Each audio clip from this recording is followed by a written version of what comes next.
ఈ చైతన్య సరస్వతి పరిషత్ చేసి కళావేదికని ఈ మహాసభ నిర్వహించిన వాళ్ళందరికీ నా నమస్కారాలు.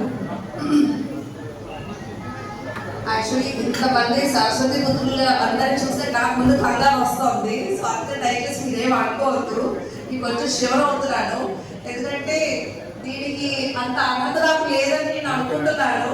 మీ అందరి ముందు మీ అందరు చాలా పెద్ద పండితులు, చాలా పెద్ద పెద్ద స్కాలర్స్, చాలా పెద్దవాళ్ళు ఉన్నారు. సో మీ ముందు నేను చాలా చిన్నదాన్ని నేను అనుకుంటున్నాను. మన తెలుగుని యాక్చువల్లీ ఒక పదం అన్నారు పూర్వం, చాలా పెద్ద ఆయన తెలుగుని ఇటాలియన్ ఆఫ్ ద ఈస్ట్ అని అన్నారు. మన తెలుగు భాషని యాక్చువల్లీ అంటే మన తెలుగుకి ఉన్న గొప్పతనం అది. అండ్ ఇంకొక విషయం ఏంటంటే మన భారతదేశంలో మనం ఎక్కడ ఉన్నా ప్రతి ఒక్క సాంస్క్రిట్ పదం ఉంటుంది, హిందీ పదం ఉంటుంది. ఎక్కడున్న వాళ్ళు మాట్లాడుతున్న భాషను మనం అర్థం చేసుకోవాలి, వీళ్ళు ఏం మాట్లాడుతున్నారు అని.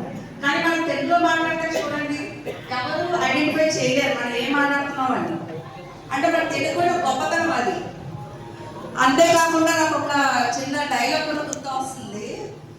మాయాబజార్ సినిమాలో ఎస్ రంగారావు గారు అన్నారు, కొత్త మాటని మనం సృష్టించడానికి ఒక వీరతాన్ని వేయండి అని. అవునా సార్, మీకు గుర్తుండే ఉంటుంది. సో మన తెలుగులో చాలా పదాలు ఉన్నాయి. మన కొత్త పదాలు మనం కనిపెట్టాలి, వాటిని ఎంకరేజ్ చేయాలి. ఇప్పుడు అందరూ చెప్తారు పిల్లలకి, ఇంగ్లీష్లో మాట్లాడు, ఇంగ్లీష్ నేర్చుకో, ఫ్రెంచ్ నేర్చుకోండి, హిందీ నేర్చుకోండి, సెకండ్ లాంగ్వేజ్ అని. కానీ అంటే నేను నిజంగా చెప్తున్నాను, మా పిల్లలకి నేను సాంస్క్రిట్ సెకండ్ లాంగ్వేజ్లో నేను పెట్టలేదు. ఎందుకంటే సాంస్క్రిట్లో స్కోరింగ్ ఉంటుంది. టీచర్స్ కూడా చెప్పాలి, మేడం మీరు సాంస్క్రిట్ తీసుకోమని చెప్పండి మీ పిల్లలకి. నేను చెప్పాను వద్దండి, తెలుగే నేర్పించాను. అంటే తెలుగే నేను చాలా స్ట్రిక్ట్గా మా పిల్లలకు కూడా చెప్పాను, మీరు తెలుగే తీసుకున్నాను, నాకు మార్క్స్ పోయినా పర్వాలేదు, కానీ పిల్లలకి తెలుగు అనేది రావాలి. ఎందుకంటే ఉండకపోతే అంతరించిపోతుంది మన తెలుగు భాష.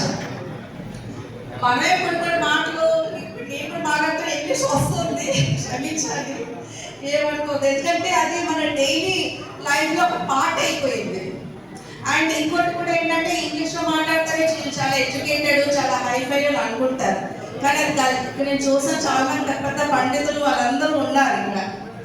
సో వాళ్ళని మనం ఎంకరేజ్ చేయాలి. ఊరికే హైవేగా మాట్లాడటం, ఇంగ్లీష్లో బాగా ఎడ్యుకేట్ ఇవ్వడం కాదు. మన తెలుగులో ఎవరైతే బాగా మాట్లాడతారో వాళ్ళ విజ్ఞానం, స్వర్ణకమ్మ సినిమాలో కూడా ఉంటుంది ఒక సీన్. ఆయన ఎవరో పండితులు కూర్చుంటే ఆయన చాలా అవమానంగా చూస్తారు, మీకు గుర్తే ఉంటుంటుంది. తక్కువ చేసి మాట్లాడతారు, కానీ వాళ్ళనే మనం బాగా గౌరవించాలి యాక్చువల్లీ. అండ్ సో అంతేకాకుండా మన తెలుగు పుస్తకాలు కానీ మన తాళపత్ర గ్రంథాలు అవన్నీ రోజు రోజుకి అంతరించిపోతున్నాయి. వాటి ఒక స్పెషల్ మ్యూజియం లాగా, లేకపోతే యూనివర్సిటీస్లో ఒక స్పెషల్ సెల్ కానీ అంటే ఒక మ్యూజియంలో ఒక పాటలు పెట్టి పిల్లలందరూ చెప్పాలి. ఇది మన మెయిన్ రూట్స్ ఏదైతే ఉందో అందరూ. ఈ రోజుల్లో పిల్లలకి తాళపత్ర గ్రంథాలంటే ఏంటో తెలియదు, చేయాలి. ఇంకా ఇట్లాంటి సభలు ఇంకా పెట్టాలి. ఇంకొక విషయం నేను చెప్పదలుచుకున్నాను, మనం తమిళనాడులో కానీ కేరళలో కానీ వెళ్తే అక్కడ వాళ్ళ భాషని వాళ్ళు ఎంతో వాల్యూ ఇస్తారు. మీరు చూడండి, అక్కడ కనీసం నేను తమిళనాడుకి వెళ్ళాను, అక్కడ ఎక్కడ ఇంగ్లీష్లో కానీ హిందీలో కానీ బోర్డింగ్స్ కానీ ఏమి ఉండవు. స్ట్రీట్ లైన్లో కూడా మనకు తెలియదు, మరి ఎక్కడికి వెళ్ళినా కూడా మనకు అర్థం అవ్వదు. అంత వాళ్ళు చాలా ఐక్యంగా ఉంటారు భాష విషయంలో. సో అలాగే మన తెలుగు వాళ్ళు కూడా తక్కువే కాకుండా అంత స్ట్రాంగ్గా మనం ఉండాలి. సో మీరు పెద్దవాళ్ళందరూ ఇట్లా ఎంకరేజ్ చేయాలి. ఫ్యూచర్ జనరేషన్స్ కూడా తెలుసుకోవాలి. అండ్ నాకు ఇంత దూరం యాక్చువల్లీ నేను ఇవాళ మార్నింగ్ షిమ్లా నుంచి వచ్చాను, సిక్కిం నుంచి వచ్చాను. సో నాకు కొంచెం కోటి ఇన్ఫెక్షన్ అవన్నీ ఉన్నాయి. అంటే జగన్ గారు పిలిచారు అన్న అభిమానంతో నేను ఇంత దూరం వచ్చాను.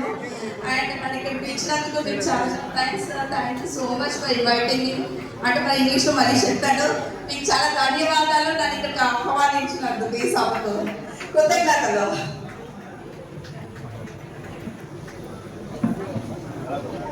నాకు మాట్లాడారు. అలాగే మీరు చేస్తున్నటువంటి సేవ కూడా చాలా ఉన్నతమైంది మేడం గారు. మేడం గారు కొన్ని లక్షల మంది పిల్లలకి సేవ చేస్తున్నారు. మీకు సభాముఖంగా ధన్యవాదాలు తెలియజేస్తున్నాను మేడం.